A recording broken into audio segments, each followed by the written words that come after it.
Hello, hello, hello. Thank you for checking out another one of these reviews.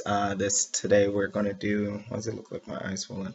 Today we're going to do Grimm. This is my first impression of Grimm. Grimm is a detective police drama. It premiered October 20th, 2011, and they just had their series finale after 6 amazing seasons on March 31st of this year, 2017.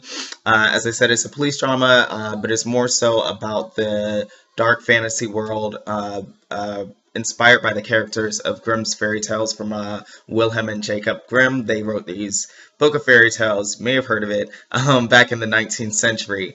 And so, a lot of the characters, especially in the earlier seasons of Grimm, are inspired from those stories.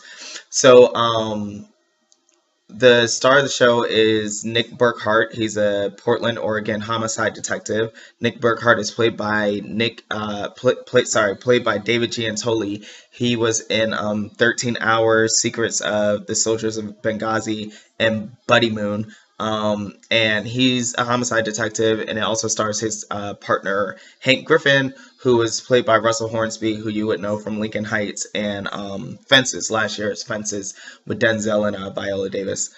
So basically, your first introduction to the show is Nick's aunt Marie comes to visit him, and she's kind of sick and has some things going on, and she basically tells him, hey, you're a descendant of this long line of hunters called Grimms, and you have this innate ability to kind of see through certain people's visage and see them for what they really are, which is Vessin, and Vessin are these kind of monsters. They're the characters inspired by the Grimm's fairy tales, like the big bad wolf or the little pigs, or the shoot, I'm losing, like the sorry, I don't know why I did that. Anyways, like animals, animal-like creatures, put it that way.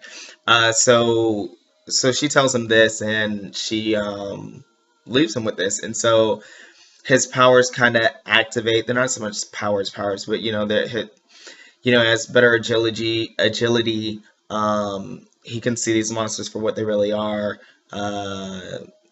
He's really hella strong, hella fast. Um, and yeah, I mean, he's naturally just gifted with the talent to see them and kill them. And the monsters know this. They're actually very scared of Grimms. So what else? This was just a really good show. Your first impression of it is it's a really good show. Think of kind of like Supernatural meets Charmed meets New York Undercover meets Once Upon a Time. It very much does stay true to police procedural drama. But like I said, it involves some very supernatural forces. So I loved it. I loved it. I loved it. I loved it. I would highly encourage binging it if you're into that kind of stuff. But look forward to my overall impression, because I loved Grimm, and it was a fun show. It was a fun show to watch, and I think it's hard to compete when you have a lot of networks that have over sensational and overtly sexual dramas out, and this isn't that, but it gives you a good story. It gives you a lot of good characters to follow, and it became a cult classic like Fringe and X-Files and stuff like that. So if those kind of shows that are nuanced really tickle your ivories, check out Grimm. It's an NBC show, like I said, 6 seasons, just finished, and check out my overall impression where we'll talk more about it with spoilers to boot.